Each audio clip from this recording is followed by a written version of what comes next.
तो नमस्कार प्यारे साथियों, पुनः स्वागत है आप सभी का अपने YouTube चैनल यूके टीचिंग परीक्षा पर। इससे पहले हमने अधिगम के बारे में, लर्निंग के बारे में परिचर्चा की थी। ठीक है, अधिगम का शाब्दिक अर्थ क्या बताया था? सीखना बताया था। ठीक है, अधिगम से जितना भी महत्वपूर्ण हमारे लिए क्या होने वाला था एलटी की दृष्टि से, उन सभी की दृष्टि से हमने क्या परिचर्चा कर ली थी। आज हम दूसरा उसका भाग है जिसमें हम अधिगम के नियम, ठीक है, क्या अधिगम के नियम के बारे में परिचर्चा करेंगे। ठीक है, इस वीडियो में हम थॉर्नडाइक और नेक्स्ट वीडियो में हम स्किनर और उसके नेक्स्ट वीडियो में हम पाउलोव के बारे में परिचर्चा करेंगे।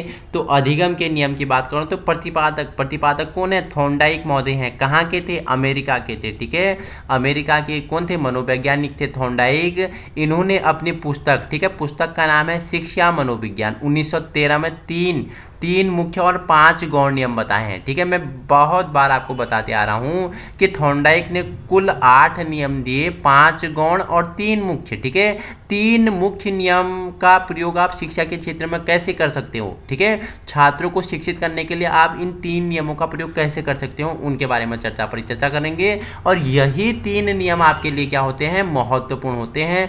जुड़ जाइए। आज ही वीडियो पसंद आए तो अपने उन साथियों तक पहुंचाने की कोशिश करें जिनका सपना क्या है, एक सहायक अध्यापक बनना है। अधिक से अधिक वीडियो क्या करें, उन लोगों तक पहुंचाएं जहां संसाधनों के अभाव हैं। बाकी पीडीएफ आपको टेलीग्राम ग्रुप यूके टीचिंग परीक्षा हो गया, और उसी के साथ व्हाट्सएप, और नीचे वीडियो अपलोड होते ही टाइटल के नीचे मोर ऑप्शन ओपन करोगे तो नीचे डिस्क्रिप्शन से के सबसे नीचे मैं आपके लिए पीडीएफ का लिंक अटैच कर दूंगा। आप वहां से इसे निःशुल्क प्राप्त कर सकते हैं। ठीक है, उससे पहले जो थॉर्नडाइक ने सीखने का नियम दिया था, ठीक है, 1913 में उनकी एक पुस्तक प्रकाशित होती है शिक्षा मनोविज्ञान। ठीक है, तीन मुख्य नियम, 5 गौण नियम बताते हैं। ठीक है, 3 मुख्य नियम कौन कौन से? तत्परता का नियम, अभ्यास का नियम और आपका क्या प्रभाव या संतोष का नियम कहते हैं। ठीक है, जो थॉर्नडाइक का जो सीखने का नियम है, इसे और किस नाम से जानते हैं? तो थॉर्नडाइक का संबंधवाद इसे कहते हैं। थॉर्नडाइक का संबंधवाद इसे कहते हैं। ठीक है, थॉर्नडाइक का संबंधवाद इसे कहते हैं। ठीक है, संबंधवाद का सिद्धांत कहते हैं, उद्दीपन प्रतिक्रिया सिद्धांत कहते हैं। ठीक है, सीखने का संबंध सिद्धांत कहते हैं, प्रयत्न एवं भूल का सिद्धांत कहते हैं, और एसआर बॉन्ड भी इसे कहते हैं। ठीक है, थॉर्नडाइक ने क्या बोला? सीखना संबंध स्थापित करना है। ठीक है, सीखना क्या है? संबंध स्थापित करना है। संबंध स्थापित करने का कार्य मनुष्य का क्या करता है? मस्तिष्क करता है। बिल्ली पर प्रयोग करते हैं। ठीक है, एक पिंजड़े में बंद कर देते हैं भूखी बिल्ली को, और पिंजड़े के नीचे एक लीवर लगा देते हैं, और बाहर क्या कर देते हैं? एक प्लेट में मरी हुई मछली को रख देते हैं। भूखी बिल्ली थी और भूख उसकी उत्तेजना बढ़ा रही थी, मछली को दिखे उत्तेजना बढ़ा रही थी। वो बार बार पिंजड़े में इधर से उधर क्या कर रही थी? उछल कूद कर रही थी। और एक समय ऐसा आता है, बार बार क्या अभ्यास करने से एक समय ऐसा आता है कि उसका पांव गलती से लीवर पे लग जाता है, पिंजड़े का बॉक्स खुलता है, जाके बिल्ली मछली खा लेती है। ठीक है, परिचर्चा करेंगे।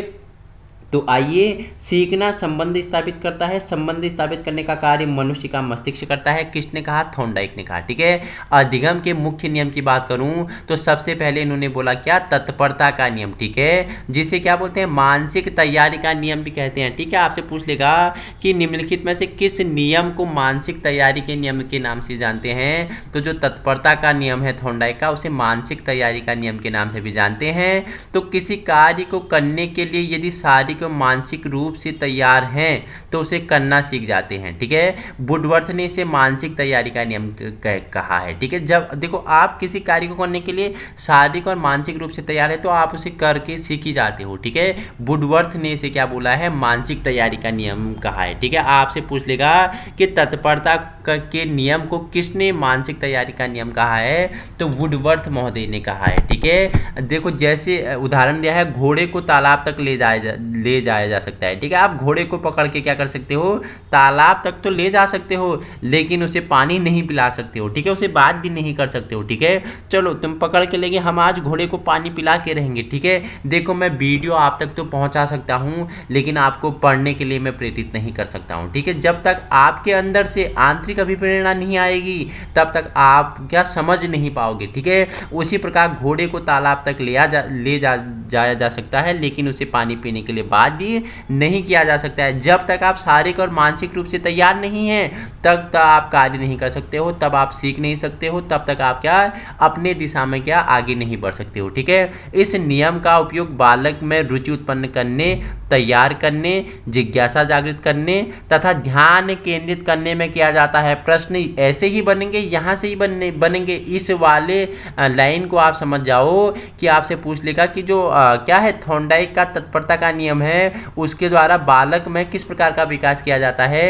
तो बालक में रुचि उत्पन्न किया जा सकता है, ठीक है, उसमें जिज्ञासा उत्पन्न किया जा सकता है, ठीक है, उसका ध्यान केंद्रित किसके द्वारा, तत्परता का नियम, जिसे मानसिक तैयारी का नियम कहते हैं, ठीक है, जिसमें वो शारीरिक और मानसिक रूप से तैयार होगा तो तभी वह सीख पाएगा। ठीक है, इंपोर्टेंट है, यहीं से क्वेश्चन बनेंगे। ठीक है, क्वेश्चन नंबर इसका दूसरा है आपका नियम अभ्यास का नियम, ठीक है, या जिसे श्रम का नियम भी कहा गया। ठीक है, आपने पढ़ा होगा करत करत अभ्यास से जड़मत होत सुजान, रसी आवत जात पे सिल पर पड़त निशान। ठीक है, बार बार अभ्यास करने से, ठीक है, एक रस्सी को सिल पर, मतलब सिर पर क्या होता है, पत्थर होता है, पत्थर में इधर से उधर बार बार रगड़ने से क्या होता है, बार बार उस रस्सी पत्थर में निशान कर देती है। ठीक है, तो वैसे ही बार बार अभ्यास करने से बिल्ली बार बार अभ्यास करती है और अचानक उसका पाँव किसमें, पिंजड़े के लीवर में चले जाता है और पिंजड़ा खुल जाता है, वह मछली पा लेती है। ठीक है, इसे ही श्रम का नियम कहा गया है। ठीक है, इसमें उपयोग का नियम, ठीक है, सीखे गए विषय का बार बार दोहराना उद्दीपन अनुक्रिया के संबंध में मजबूती बनाता है। ठीक है, कि सीखे हुए विषय को, ठीक है, अब देखो बार बार अभ्यास किया बिल्ली ने तो अचानक उसका पाँव किस में लगा, उसमें लीवर पे लगा। ठीक है, उसे क्या किया, उसने बार बार उसे दोहराया, उसे बार बार लीवर में पाँव रखा तो पिंजड़ा खुल जा रहा था। ठीक है, तो उसमें क्या कर रहा था, उसमें उद्दीपन अनुक्रिया के संबंध को मजबूत किया जाता था। ठीक है, तो इतना आपको समझ जाना है कि जो थॉर्नडाइक के 3 नियम है वो महत्वपूर्ण नियम है, 3 नियम है, महत्वपूर्ण नियम है। पहला नियम आपका क्या है, पहला नियम आपका है इसमें प्रभाव का नियम, दूसरा है तत्परता का नियम और तीसरा इसमें क्या है, अभ्यास का नियम। ये आपके लिए क्या होने वाले हैं, इंपोर्टेंट होने वाले हैं। ठीक है, आगे अब चर्चा परिचर्चा कर लेते हैं। इसमें नेक्स्ट है आपका अनुप्रयोग का नियम। ठीक है, थॉर्नडाइक का क्या है, अनुप्रयोग का नियम है। देखो, न दोहराने पर विषय का विस्मरण हो जाना अनुप्रयोग कहलाता है। ठीक है, न दोहराने पर क्या, विषय का विस्मरण होना ही क्या कहलाता है, अनुप्रयोग कहला जाता है। इस नियम का प्रयोग आदत निर्माण, बुरी आदत को छोड़ने, संगीत, चित्रकारी, लेखन, सुधार तथा कलाओं के विकास में उपयोगी होता है। ठीक है, किस लिए उपयोगी होता है, बुरी आदतों को छोड़ने, संगीत, चित्रकारी, लेखन, सुधार तथा कलाओं के विकास में उपयोगी होता है। ठीक है, तीसरा नियम जो बताया इन्होंने बताया प्रभाव या संतोष या परिणाम का नियम या प्रसन्नता व दुख का नियम इसे कहा गया। ठीक है, प्रभाव, संतोष, परिणाम या इसे प्रसन्नता या दुख का नियम इसे कहा गया। तो देखो इसके अंतर क्या बताया गया कि क्रिया या कार्य करने के बाद यदि संतुष्टि प्राप्त होती है तो उसे करना सीख लिया जाता है, अन्यथा नहीं। ठीक है, बार बार बिल्ली क्या करता है, पिंजड़े में उछल कूद करती है। ठीक है, उछल कूद करती है, लीवर दबता है, खाना मिलता है। ठीक है, उसकी संतुष्टि पर क्या हो जाती है, उसकी संतुष्टि उसे प्राप्त हो जाती है। ठीक है, बार बार अभ्यास करती है और उसे संतुष्टि प्राप्त होती है, इसलिए वो इसे करना सीख जाती है। अगर संतुष्टि उसे प्राप्त नहीं होती तो इसे करेगी नहीं, वो उसे क्या बार बार अभ्यास करने से संतुष्टि प्राप्त होती है। ठीक है, अब देखो अभिवृत्ति व मनोभाव का विकास करने में उपयोगी है। बालक के क्या अभिवृत्ति और मनोभाव का विकास करने में उपयोगी है। क्रोध व ईर्ष्या व संवेग को दूर करने में, समस्या व कदाचारी व्यवहार का सुधार व रुचि व स्मृति से संबंधित है। अब देखो जो हम थॉर्नडाइक के नियम पढ़ रहे हैं, जो प्रभाव का नियम, अभ्यास का नियम और क्या अनुप्रयोग का नियम, जिसे आप क्या क्या बोलते हो बताओ मुझे फटाफट, तत्परता का नियम हो गया। ठीक है, तो इनको अगर हम पढ़ रहे हैं तो क्यों पढ़ रहे हैं, इसे बालक के व्यवहार में परिवर्तन कर रहे हैं। जैसे तत्परता के नियम में बताया कि बालक को क्या उपयोगी बनाता है, सीखने के लिए रुचि उत्पन्न करता है, तैयार करता है, जिज्ञासा जागृत करता है, तत्परता का नियम। ठीक है, दूसरा क्या बताया था आपने, अभ्यास का नियम क्या करता है, उसे क्या करता है बार बार दोहराने से, ठीक है, अभ्यास उसके क्या आदतों में, उसकी बुरी आदतों को छोड़ने में, संगीत, चित्रकारी, लेखन, सुधार तथा कलाओं के विकास में उपयोगी होता है।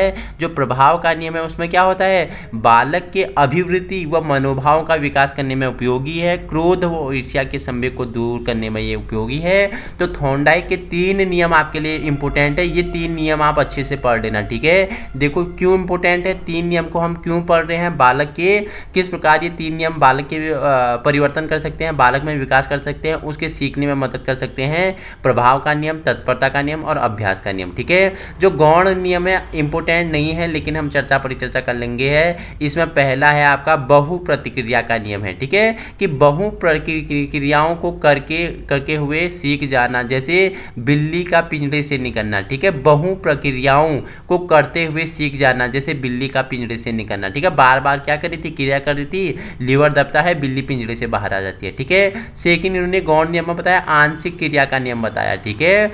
और तीसरा इन्होंने क्या बताया, मनोवृत्ति का नियम बताया, सीखना सकारात्मक दृष्टिकोण पर निर्भर करता है। चौथा इन्होंने बताया आत्मीकरण का नियम बताया कि पूर्व ज्ञान से संबंधित स्थापित करके सीखना, पूर्व ज्ञान से, ठीक है। अचानक बिल्ली से क्या होता है, लीवर दब जाता है, वो समझ जाता है कि लीवर से पिंजरा खुल जा रहा है, ठीक है। पूर्व ज्ञान क्या था, पहले लीवर खुला, ठीक है, फिर उसने वही प्रक्रिया दोबारा दोहराई, फिर लीवर खुल गया, ठीक है। पांचवा जो गौण नियम था ये क्या है, सहचर्य परिवर्तन का नियम है, ठीक है। किसी एक परिस्थिति में किए गए व्यवहार को उसी के समान दूसरी परिस्थिति में दोहराना हो गया, इसे अनुकूल अनुक्रिया का नियम भी कहते हैं। जैसे बेटे के दूर हो जाने पर माँ उसकी फोटो के साथ बातचीत करती है, ठीक है। बेटे के दूर हो जाने से उसकी क्या करती है, माँ उसकी फोटो से बातचीत करती है, इसे क्या बोलते हैं, अनुकूल अनुक्रिया का नियम कहते हैं। सहचर्य, ठीक है, माँ किसके साथ, बेटा तो दूर है, बेटा तो चले गया है, सहचर्य किसके साथ स्थापित कर रही है, तो उसके फोटो के साथ कर रही है, ठीक है। तो इसे क्या अनुकूल अनुक्रिया भी सिद्धांत भी कहते हैं। इन्होंने फिर उप नियम भी बताए कुछ, जिसमें क्या नवीनतम का नियम बताया, प्राथमिकता का नियम बताया, संबंधता का नियम बताया, उत्तेजक तीव्रता का संयम बताया। इसमें क्या बताया कि उत्तेजक बलवान होने पर अनुक्रिया जल्दी होना है, जैसे प्रशंसा, पुरस्कार और दंड, ठीक है। तो ये थॉर्नडाइक के क्या थे, 3 मुख्य नियम थे और 5 गौण नियम थे, ठीक है। अब अधिगम के उपागम, लर्निंग के उपागम की बात करूं तो इनका संबंध कार्यशैली प्रविधि तथा अधिगम तकनीकी से होता है। मुख्य रूप से 2 प्रकार के हैं। इनका प्रतिपादन किसने, फेरेंस मर्टन ने किया था। आपसे पूछ लेगा कि क्या पूछेगा, क्वेश्चन बनलेगा कि क्या होता है जो अधिगम तकनीकी होता है, 2 प्रकार का होता है, प्रतिपादन किसने किया था, फेरेंस मर्टन ने किया था, ठीक है, मर्टन ने किया था, इंपॉर्टेंट है। अब आगे चर्चा परिचर्चा हम कर लेते हैं। देखो इसमें पहला आपका तल उपागम है, इन्होंने 2 बताया ना, तल उपागम है। इस उपागम में विद्यार्थी का उद्देश्य कार्य अपेक्षाओं की पूर्ति करना है, विषय वस्तु को ठीक से समझने की बजाय वह मात्र पूर्वानुमानित प्रश्नों, सूचनाओं और स्मरण करता है, रट लेता है, वह इस कार्य को एक बाह्य दबाव या भार से समझता है, ठीक है। इसमें दूसरा क्या है, इसमें नितल गहन उपागम है, नितल गहन उपागम। इसमें क्या बताया गया, इस उपागम में विद्यार्थी का उद्देश्य अधिगम सामग्री को, अर्थ को समझना है, वह पाठ्य सामग्री के क्रियाशीलता होकर क्रिया करता है, नवीन विचारों का पूर्व ज्ञान व दैहिक जीवन के अनुभवों के साथ संबंध स्थापित करता है, निष्कर्षों की जांच करता है, वह वैकल्पिक समाधान तलाश करता है, ठीक है। तीसरा क्या बताया, कार्य नीति उपागम बताया। तल उपागम व नितल उपागम दोनों ही एक शाखा से निकली हुई है, जिसे कार्य नीतिक उपागम कहा जाएगा। इस उपागम में विद्यार्थी का उद्देश्य क्या, आवधिक परीक्षा में सर्वाधिक अंक लाना है और प्राप्त करना है, इसके लिए वह दोनों में से किसी भी उपागम को चुन सकता है, ठीक है। कार्य नीति उपागम की प्रमुख विशेषताएं क्या होती हैं, अध्ययन विधि क्या होती है, सुनियोजित व सुव्यवस्थित हो, जिससे के साथ समय व क्रमबद्ध में रूप में व्यवस्थित हो सके, ठीक है।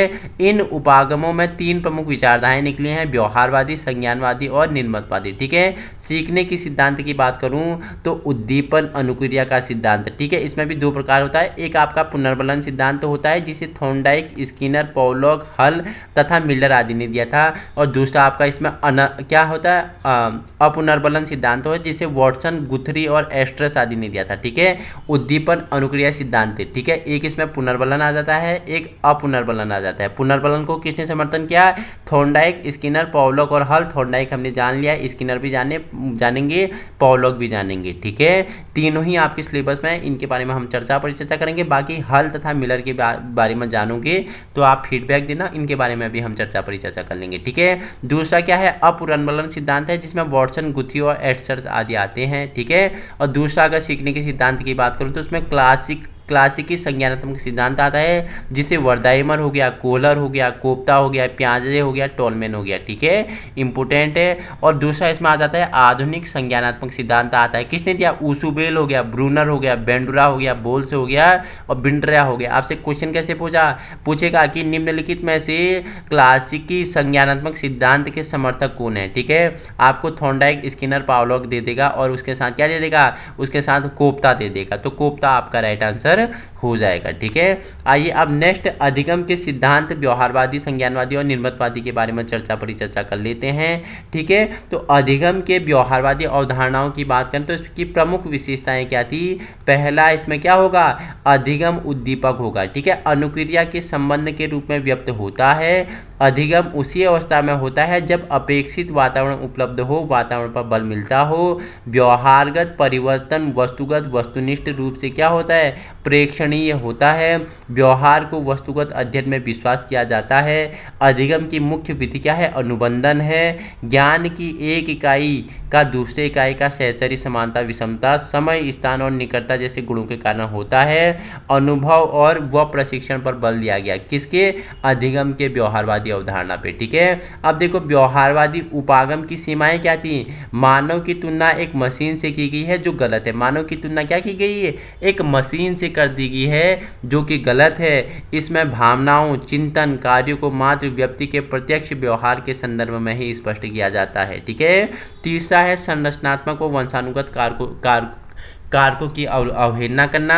व्यवहार को केवल अर्जित मानना ही एक पक्षीय है। ठीक है, व्यवहारवादी विचारधाराओं की बात करो तो इसके पिता कौन है, जे.बी. वाटसन फर्स्ट हैं, जे.बी. वाटसन फर्स्टन है, स्किनर सेकंड है, थॉर्नडाइक हो गए, वुडवर्थ हो गए, मैकडूगल हो गए। ठीक है, पोलंस्की हो गए, सी.एल. हल हो गए, पावलोव हो गए। ठीक है, एडमिन गुथी हो गए, पिल्स बल्ली हो गई। ये क्या है, व्यवहारवादी विचारधाराओं के समर्थन है। निम्नलिखित में से कौन सा व्यवहारवादी विचारधाराओं का समर्थन नहीं है, तो आपको 4 ऑप्शन दे देगा। 4 में से आज जब आपको पता होगा कि J B. Watson first, Skinner second, Thorndike, Woodworth, McDougall, Polanski हो गया, सी.एल. हल हो गया, पावलोव हो गया, एडमिन गुथी और पिल्स बर्ली क्या है, इसके समर्थन है, तो नहीं आप ऑटोमेटिक लगा दोगे। ठीक है, व्यवहारवादी सिद्धांत की बात करूँ तो थॉर्नडाइक का प्रयास व त्रुटि का सिद्धांत हमने जान लिया है। पावलोव का शास्त्रीय अनुबंधन हम जानेंगे। ठीक है, सी.एल. हल का प्रबलन सिद्धांत है, लेकिन सिलेबस में नहीं है, तो इसके बारे में हम ज़्यादा पढ़ने वाले नहीं है। स्किनर का क्रिया प्रसूत हम जानेंगे।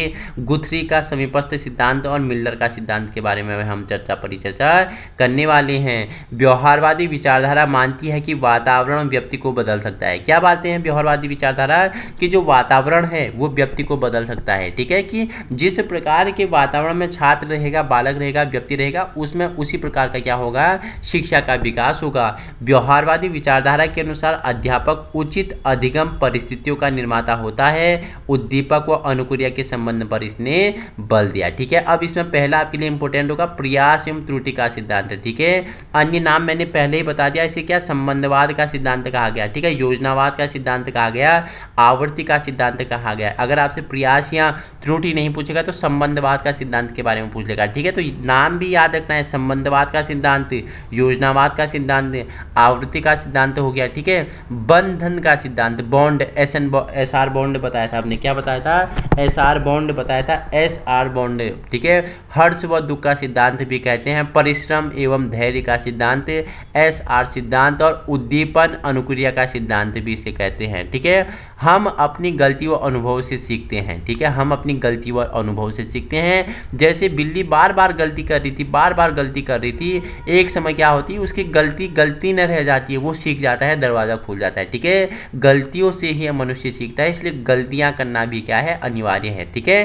थॉर्नडाइक के अनुसार सीखना संबंध स्थापित करना है। संबंध स्थापित करने का कार्य मस्तिष्क करता है। सीखना क्या है, सीखना संबंध स्थापित करता है, और संबंध स्थापित करने का कार्य कौन करता है, मस्तिष्क करता है। थॉर्नडाइक ने भूखी बिल्ली पर प्रयोग किया था। भूखी बिल्ली पिंजरे के बाहर उद्दीपक क्या था, मछली के टुकड़े को प्राप्त करने के लिए प्रयास करती है, त्रुटियां करती हैं तथा उनमें संबंध स्थापित करके उसे पिंजरा खोलना सीख जाती है। प्रतिपादक कौन है, थॉर्नडाइक थे, अमेरिका के मनोवैज्ञानिक थे। एनिमल इंटेलिजेंस इनकी पुस्तक है, 1898 में लिखते हैं। इन्होंने इस सिद्धांत को क्या, भूखी बिल्ली पर प्रयोग किया था। इस सिद्धांत का क्या, भूखी बिल्ली पर प्रयोग किया था। याद रखना 1998 में इनकी पुस्तक एनिमल एनिमल इंटेलिजेंस आती है। थॉर्नडाइक है, अमेरिका के हैं, भूखी बिल्ली पे प्रयोग करते हैं। 10 दिन तक इन्होंने भूखी बिल्ली पर कितने 10 दिन तक इन्होंने प्रयोग किया।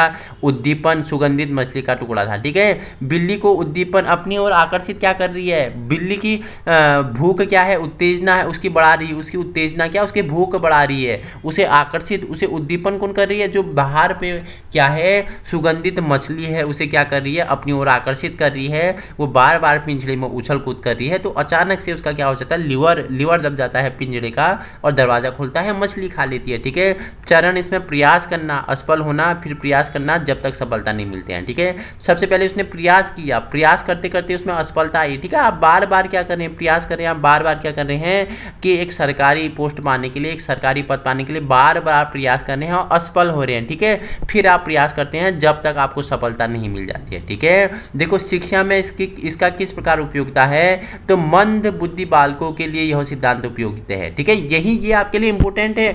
अगर आपको थॉर्नडाइक का जो प्रयोग पढ़ा रहे हैं बिल्ली पर, क्यों पढ़ा रहे हैं कि आप एक शिक्षक हैं, आपको बालक के विषय में जानना पड़ेगा। ठीक है, मंद बुद्धि बालक हो गया, ठीक है, प्रतिभाशाली बालक हो गया, ठीक है, पिछड़ा बालक हो गया, ठीक है, इनके बारे में जानना पड़ेगा आपको। ठीक है, तो शिक्षा मनोविज्ञान में इसकी क्या उपयोगिता है, इसके द्वारा आप मंद बुद्धि बालकों के लिए यह सिद्धांत उपयोगी है। यह सिद्धांत प्रेरणा पर बल देती है, यह सिद्धांत क्रमिक रूप से सिखाने पर बल देता है, सरल से कठिन पर बल देता है, सीखना क्या क्रमोत्तर होना। ठीक है, उस सिद्धांत के द्वारा बालक में धैर्य व परिश्रम के गुणों का विकास किया जा सकता है, स्व अधिगम पर बल दिया जा सकता है। ठीक है, गणित, विज्ञान, समाजशास्त्र आदि को सिखाने में उपयोगी है। यह सिद्धांत अनुभव से लाभ उठाने की योग्यता का विकास करते हैं, करने में सहायक है। नेक्स्ट है, देखो पश्च दृष्टि का प्रयोग किया जाता है, करो व सीखो पर बल दिया जाता है। ठीक है, यह सिद्धांत विभिन्न प्रकार के कौशल जैसे लिखना, पढ़ना, दौड़ना, चलना आदि को सिखाने में उपयोगी है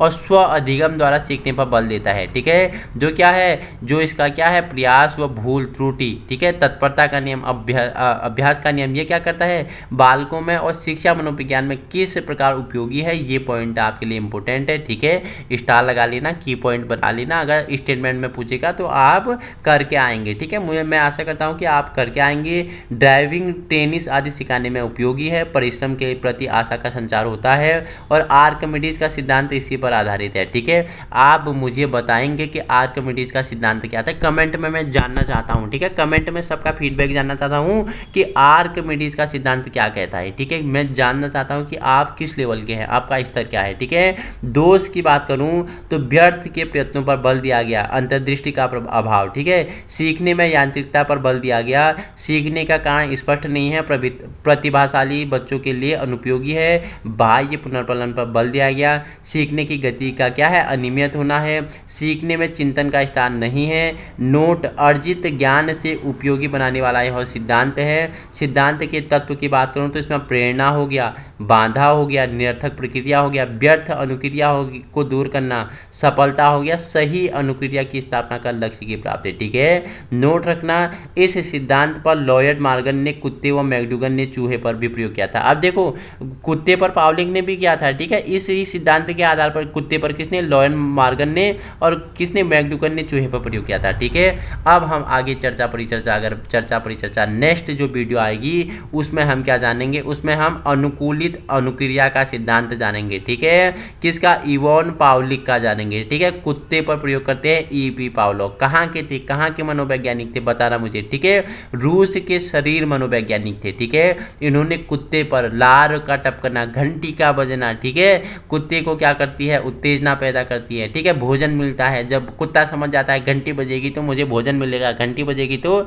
इसका लार का आना स्वाभाविक हो जाता है। ठीक है, तो हम क्या पावलक का क्या जानेंगे, कुत्ते का प्रयोग जानेंगे और शिक्षा मनोविज्ञान में यह किस प्रकार उपयोगी है, इस सभी के बारे में हम परिचर्चा नेक्स्ट वीडियो में करेंगे। पहला हमने अधिगम जाना, दूसरा हमने क्या थॉर्नडाइक का सीखने का नियम जाना, हम तीसरे वीडियो में जानेंगे क्या, जो इवान पावलक है, ईपी पावलक है, इनका हम क्या अनुकूलित अनुक्रिया सिद्धांत के बारे में परिचर्चा करेंगे। जुड़ जाना है और वीडियो समय पर पाने के लिए क्या चैनल को सब्सक्राइब कर लेना और बगल पे नोटिफिकेशन बेल आइकन को भी ऑन कर लेना। एक दिन में 3 से 4 वीडियो आपकी आती हैं।